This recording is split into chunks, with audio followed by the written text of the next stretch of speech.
Hey everybody, I'm Jen, and I never say die. Quick reminder here at the top that we are an inclusive space where Black Lives Matter and we are anti-Asian hate. Also, it's June, so happy Pride Month! If there are any ways that we can make our content more inclusive or accessible, you can leave a comment down below, or you can send me an email. Today, we're gonna chat about planners, about Q3, and why I don't have a bullet journal update for you. So, planners, right? I love setting up a new planner, and I think that might be what's been going on a lot. We're in year 2 of panini times, and I hate it a lot. Everything is still tenuous, and we have no idea when things will change or what is going to change and what's going to stay the same.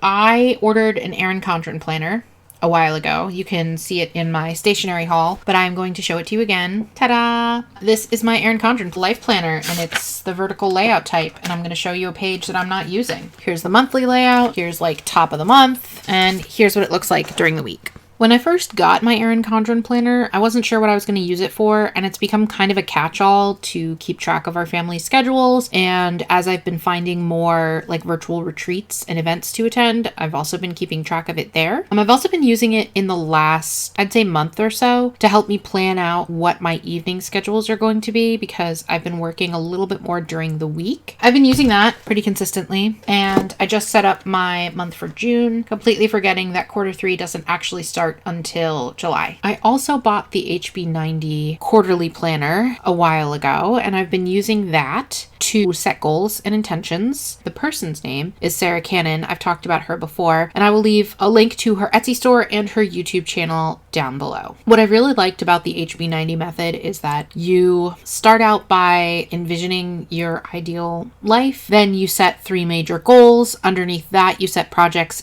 and underneath those individually you set tasks, and then you organize those wherever. I've decided to put them all up on a giant Kanban board, which we will get a photo of right here.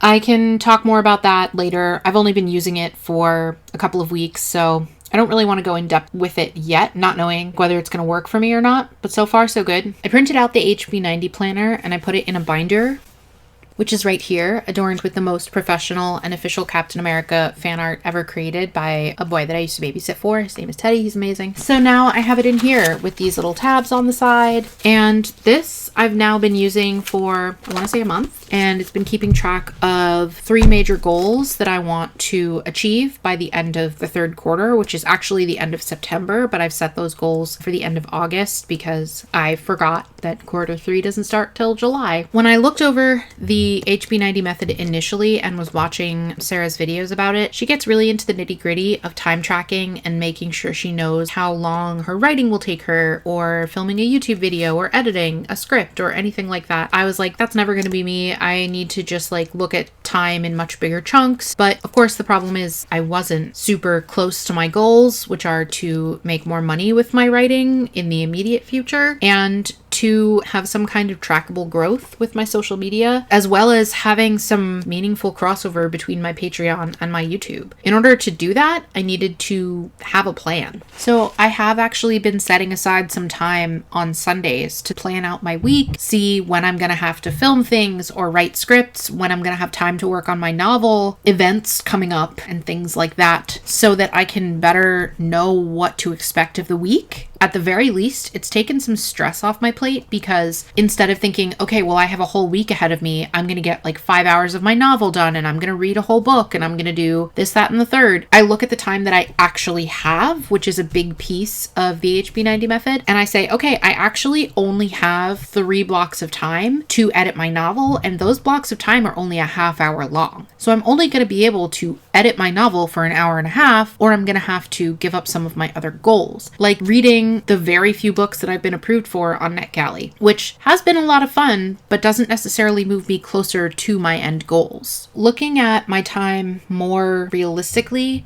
and thinking about what I actually want out of that time has been a major change for me. And it has really helped me look at that quarterly calendar a little bit more week by week, thinking about the things that I can do with how much time I actually have so I can set more reasonable benchmarks for my future. In addition to setting those reasonable benchmarks, I'm thinking about how I'm actually going to reach it. I'm not just saying I want to start making money with my writing. I'm saying I want to start making $500 in this month out of my writing. I'm going to start submitting 2 articles to different nonfiction outlets per week. And I'm going to write 3 new short pieces, but I'm only expecting one of them to be something I care to submit. So my goals have a lot more structure to them, are better understood because I'm looking at the fact that I'm going to have to spend half an hour looking for the outlets that I want to submit to. Then I'm going to have to spend half an hour on each query in order to send out those pitches to different editors, online or print outlets for nonfiction.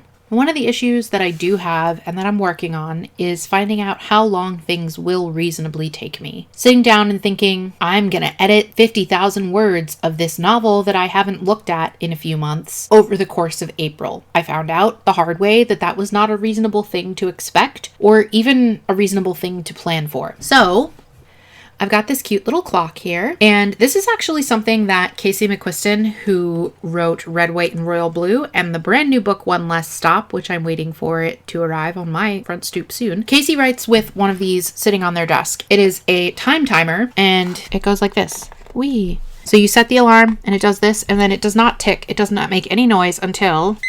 That's it. I was trying to set aside blocks of time to get a little writing done, get some editing done, set a timer for how much reading I wanted to do. I was bit in the butt by modern technology time after time after time. I don't know if I am just officially a geriatric millennial or if technology is genuinely this ridiculous, but sometimes my alarm would not audibly go off or I wouldn't set it correctly. So this clock not only gives me like a visual reminder by looking at the little red triangle here, but it also has a little beeper. I'm gonna make it angry.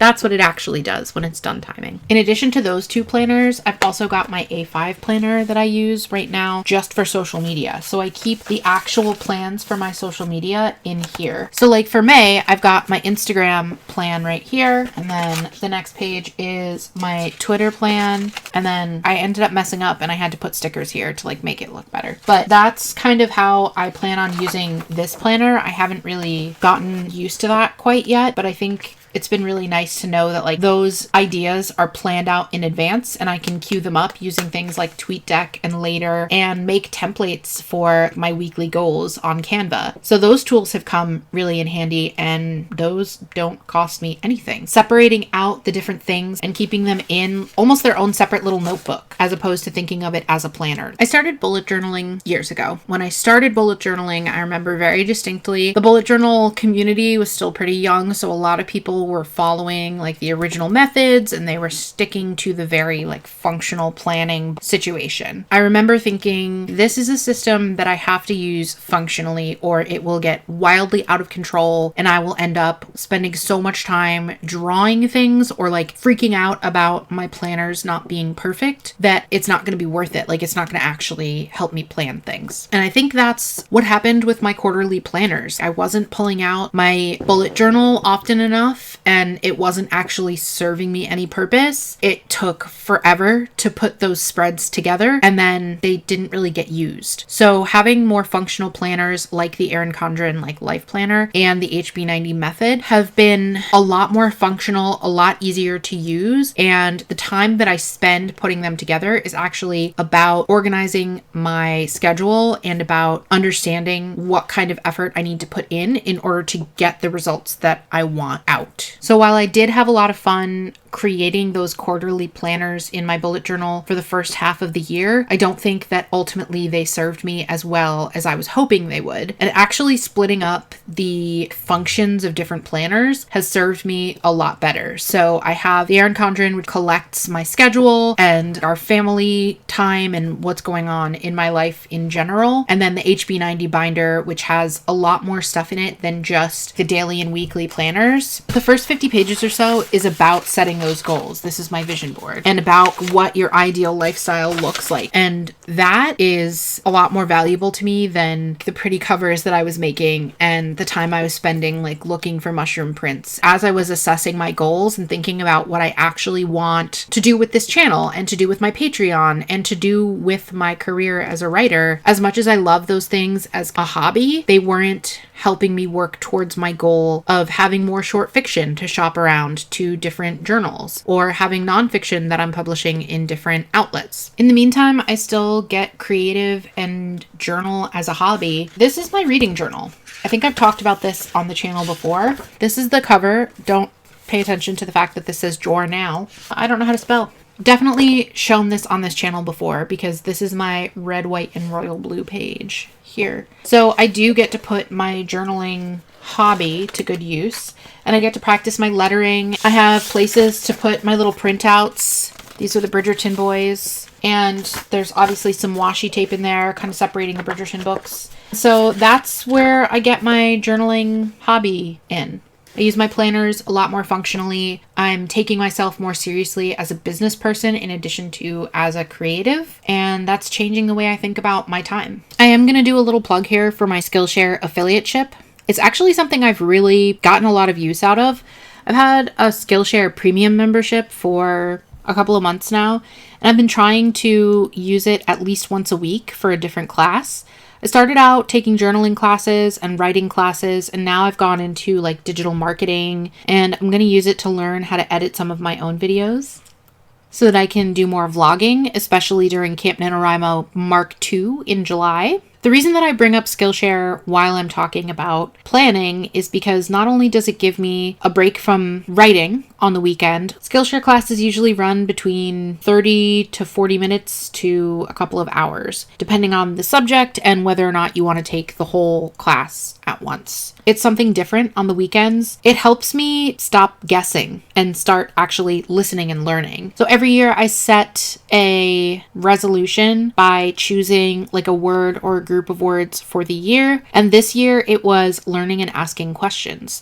And so taking those Skillshare classes has fit in perfectly with that resolution. I think I know how to use Instagram, but do I know how to use it effectively? Do I really know what hashtags do for the algorithm? No, I don't. And so I need to admit that and take myself seriously and think about it more as a brand and about myself as a serious author with a platform.